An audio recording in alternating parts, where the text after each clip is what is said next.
The actions here, we're coupling it with breathing, okay? So the motions will be, the action of breathing will be you inhale when the motions are towards your body. So versus a, okay? Tai Chi does the same thing. You hold the ball, you make the ball closer to you with an inhale, you exhale with pushing the ball away, okay? A lot of systems work off that and it makes sense, right? So with this movement, there's one where it's all about, appropriate stance. Some of them will show you like this. I'm not a fan of having necessarily people with their knees locked out and everything. So I stand with my shoulders, my hips a little bit more at shoulder width apart. And then it's gonna be inhale. And then up over my head, exhale. And ideally we can make the exhale as long as it takes to get our arms all the way back around until we're bringing them back into our body. So inhale, and then exhale. Just in time for this lovely piece. We're finally actually doing something fun. At least I think it's fun. So, what's nice about Qigong is you don't need anything on the floor. It's all gonna be standing, okay? So inhale and exhale. And then you can increase this. Start with just focusing on some areas of your body. So concentrate just on the shoulders, but I end up making it bigger and kind of go into like a ooh, and all this kind of stuff. But that couple breathing with just that action is pretty cool. Then the next movement is the legs further apart. So you're gonna have a narrow stance, comfortable narrow stance, a comfortable wide stance. The fancy versions of this, they just get wider and wider and wider, okay? So I'm not gonna go crazy here. Nobody's getting hurt. Now, this is gonna be a cool one because it's gonna couple rotation and some scapular protraction, retraction things. The way this was initially taught, the first record of it was for the ancient Chinese military. So this one was about drawing a bow, getting ready with your bow and arrows. So rather than showing the bow action one, I saw a version of this that I thought was a bit cooler of can you bring your elbows together like this? So look what I'm doing, pronation, external rotation, adduction, and then we're gonna pull apart, we're gonna go in a little bit of like a side stance where I'm bearing more weight on this leg, and then pulling apart. And the thing to focus on is the pull arm. You're feeling that scapula pinch and you're gonna be feeling a little stretch in that pec. So it's an inhale with this, and then an exhale. Inhale. I have a sneaky thing here too. I'm always coupling this kind of action, kind of doing that pelvic tilt with it. So it's like pelvic tilt, everything together here, and then I let my butt kick out and go out. Inhale and exhale.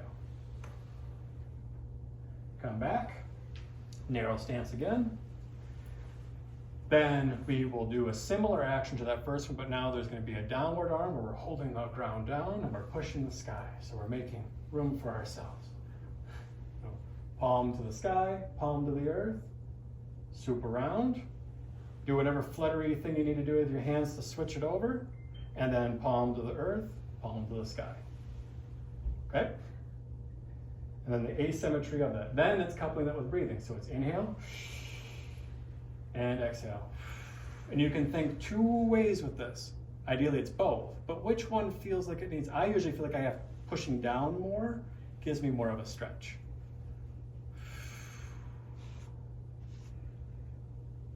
And around.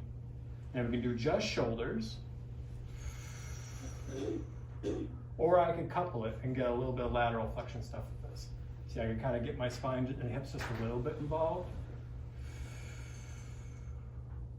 And I hiked over, then in, dance. I still haven't figured out a good hand dance for that, so.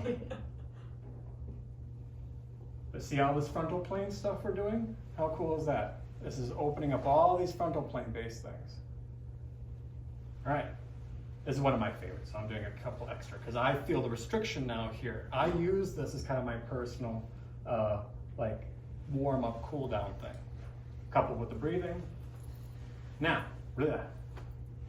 Next is starting to go into rotation-based patterns, okay? So this one will be a rotation. I treat it as trying to get the backs of my hands and wrists to touch. And then we're gonna come back out, turn, and palms in greeting behind me.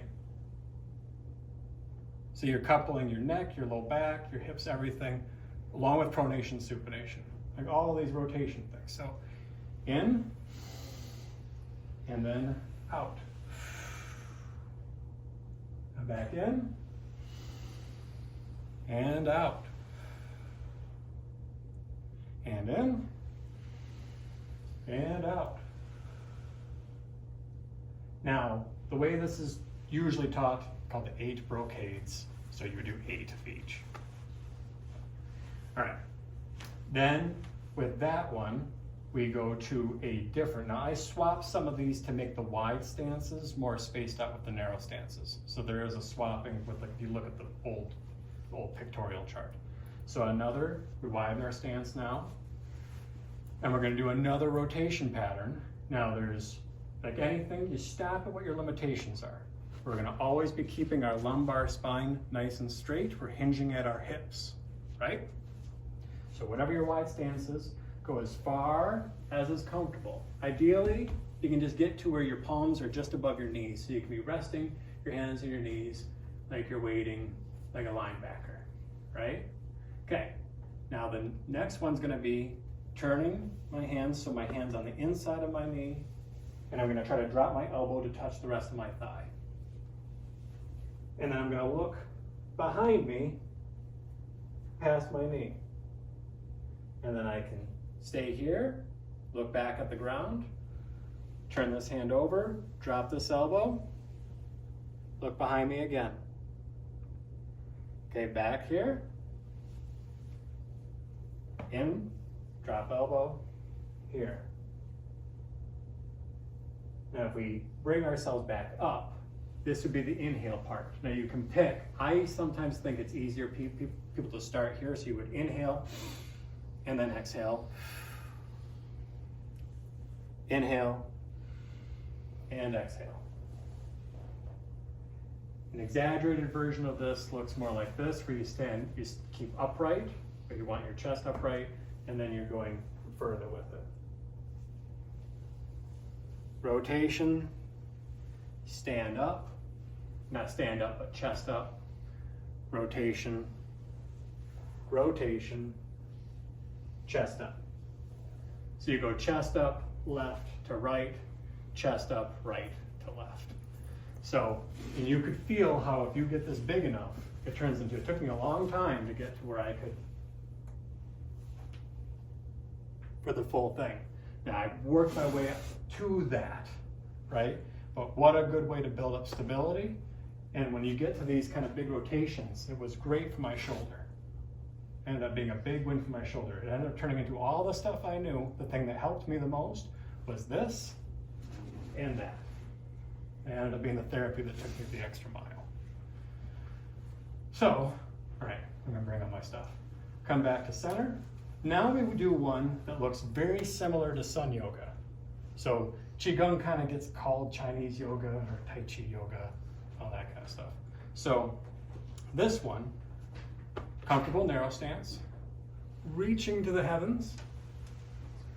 Now we're gonna go out to the side, kind of do a breath in, and then the goal here. Merry Christmas. Oh, thank you. Oh, thank you Sorry so much. it's late. I haven't been feeling well. Oh no, you're okay. Are you my secret person? Yeah, I was like, it's not really a secret now because it's like over a week late. Hey, So. no, thank you so much. Yeah. I will open it in glory upon it.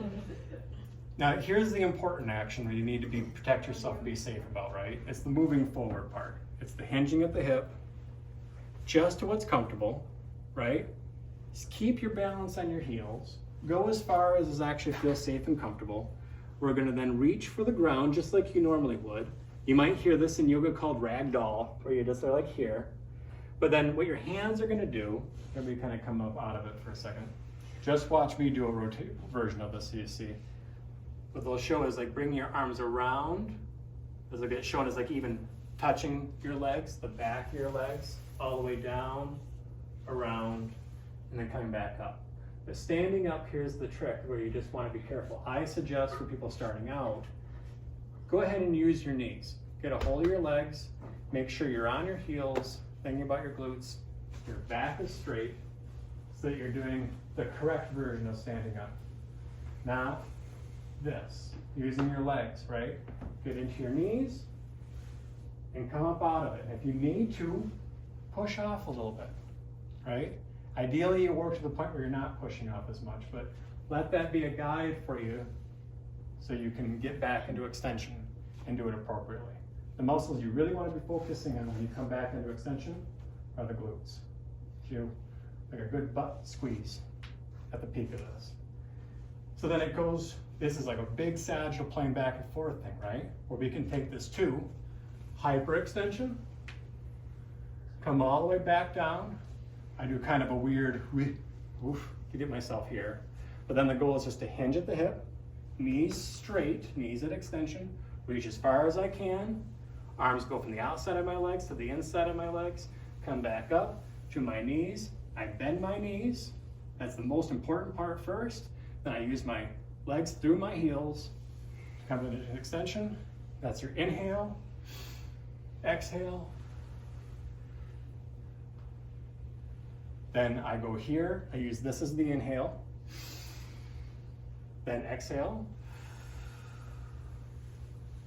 Then inhale, exhale. You get so much done all at once, right? I do this, I kind of go woof, woof, big windmill. Whoosh, whoosh. That's just my invention, so you don't have to follow that one. Now, you can take this further to only one inhale here and try to make this all exhale to then just one inhale. Easier to start with one and two inhales for this whole pattern. One inhale for the out, above and out, and an inhale for down and around.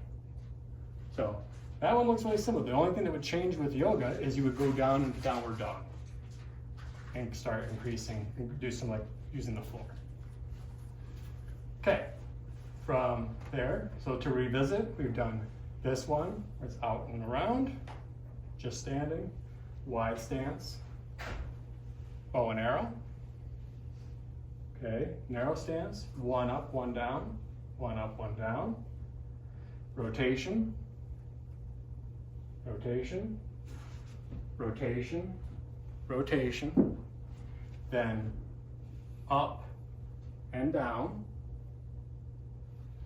And then we're going to go into another wide stance here, as where you get your real martial arts kind of pants on. For fists kind of just at the hips, and then it's a little bit of like a minor squat. You can make the squat as big as you want, but ends up being a big pronation and internal rotation to supination, external rotation, and pulling back in. So that ends up being. Then you can couple with this. Now we can just stand like this and go.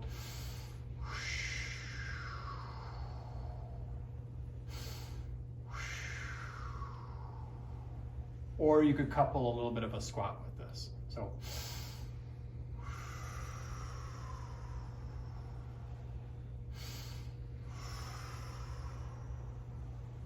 I gotta reach the thing to save somebody. Yeah.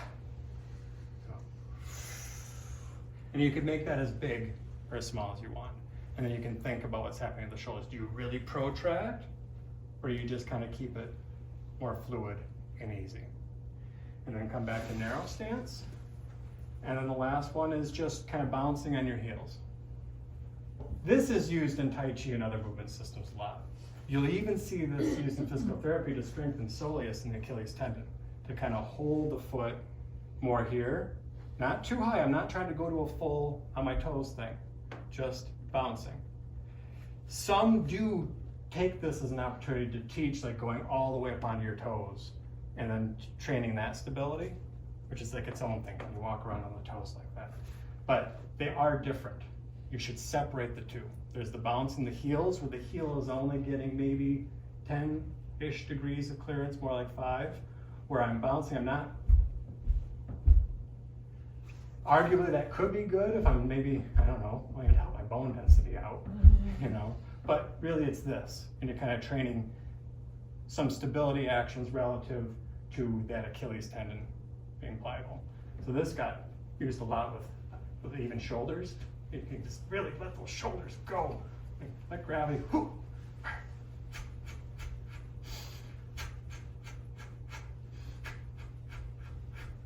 And you'll see that in other systems, like I said, Tai Chi. Other ones that sometimes get included, but that's right there, that's the 8 brocades. And you can see pictures of it. So if you are interested, then it's Qigong, 8 brocades. And you'll see that some of the movements I just showed are swapped a little bit, but even picking a few of these, I like it just because it does parallel a lot of like these movement things that we're trying to learn. But I like how it's kind of a fun system that includes the breathing. And it's one that doesn't require you to learn 26 steps and more space like Tai Chi requires. And it also doesn't require you to have a mat and go down on the floor. So you can do this very easily, guess what? In a massage room, by yourself. So just get yourself in the right place, right? And you can either take it to the full like spiritual Qi mode, or this is just a really good way to do a system of multiplanar movement coupled with really good abdominal breathing, right? Now I can just say that's been one of the better things that's helped me sustain personally. The only other one I can throw in here that is fun and goofy to look at, not this one, but this is also very important, because this, although it's like the one that gets taught, I do not see this action get reinforced nearly enough. Being able to clear your foot off the ground, boy, is that essential. Now, if I treat kind of like a paired action at my wrist, I'll treat it like I'm holding onto a string and pulling my foot up. So I'll couple flexion and supination with the same side dorsiflexion. Just as a thing to do for hands and feet. But people are usually just way too strong in this plantar flexion pattern. So remembering to reinforce for yourself long term that you need dorsiflexion too to clear your foot off the ground. So this one, that's not as fun, but if I stood around doing this long enough, it might get me attention, I guess.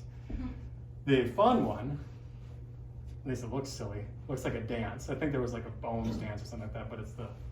I love that. Yep. I love that, because at some point, it's like, I don't want to stop. Yeah. It's really Right. weird. So you have one, so there's either shoulders or there's the legs. You're doing the twist, which is the other one I was going to show. So let's start with that one. It looks like it's more natural. So this is lumbar spine, right? You kind of brace your legs, wide stance, Tai Chi, keep your glutes nice, not too strong, but you want your pelvis stable. And then just let yourself go. I end up feeling like this. Just wait for it more for my low back when I feel like I want it to pop. Sometimes the pop happens, but I don't need it to. I've even done this with wrist weights where it feels like I get a little bit more momentum behind me. Like, wow. So this will get talked about, and it can maybe make sense with how the nerves innervate at the spine. They'll say it opens the liver, all kinds of cool stuff like that. But that's a really good one of just, doesn't have to be at end range, but boy, can that be good for your low back. And you're doing kind of good, general, not end range stuff for your shoulders. And you couple that with breathing. This is just even if it's just this one, or like some of this stuff, like that's beneficial. Then there's the other one where you can think more shoulders, where it's, like my arms do this crazy rotation thing. So I'm letting the kind of the back of my hand, front of my hand. And you want to get even braver with it for upper respiratory things. Remember how we talked about cupping as part of our percussion options? Usually a person's laying prone, we're doing the cupping, think about helping free stuff up from the lungs. You can do that for yourself. Nobody bruise yourself, but I'll do. And I'm on one side of my ribs here, the other side of my ribs here. Do this in a park long enough. But that pattern is used in Qigong Tai Chi stuff a bunch. You'll see that a little bit, whether it be the here or it be the loosey arm